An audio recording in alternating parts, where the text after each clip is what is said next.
నమస్కారం. మన జీవితంలో విజయాన్ని నిర్ణయించే గొప్ప గుణం ఉంది. అది ఉత్సాహం. పురాతన సుభాషితాల్లో కూడా దీనిపై ఒక గొప్ప సందేశం ఉంది. నిరుత్సాహస్య దీనస్య శోక పర్యాకులాత్మనః సర్వార్థా వ్యసీదంతి వ్యసనం జాతి గచ్చతి. ఈ సుభాషితం ఏం చెప్తుంది అంటే, ఉత్సాహం లేని మనిషి, ఎప్పుడూ బాధలో ఆందోళనలో ఉండే మనిషి, అతను చేసే పనులన్నీ క్రమంగా విఫలమవుతాయి. అతని లక్ష్యాలు నెరవేరవు. చివరికి అతను సమస్యల్లో పడిపోతాడు. అంటే మన జీవితంలో విజయానికి ధనం మాత్రమే కాదు, ప్రతిభ మాత్రమే కాదు, ఉత్సాహం కూడా చాలా ముఖ్యమైంది. ఒక చిన్న ఉదాహరణ చూద్దాం. ఒక గ్రామంలో ఇద్దరు రైతులున్నారు. ఇద్దరికి ఒకేంత భూమి, ఒకే రకం విత్తనాలు. మొదటి రైతు ప్రతిరోజు ఉత్సాహంగా పనిచేసేవాడు.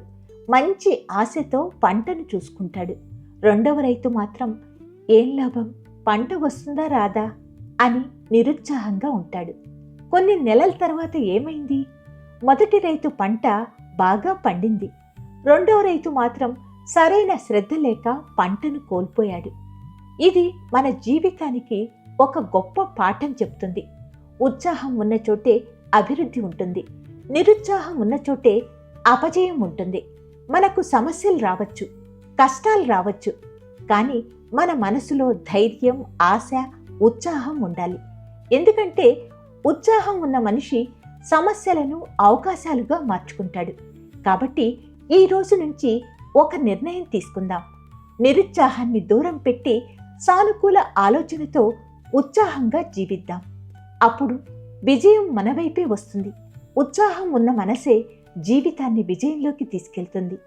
ఈ వీడియో మీకు నచ్చితే లైక్ చేసి, కామెంట్ చేసి, ఇలాంటి మంచి మంచి వీడియోల కోసం అవునా ఛానల్ను తప్పకుండా సబ్స్క్రైబ్ చేసుకుంటారు కదూ.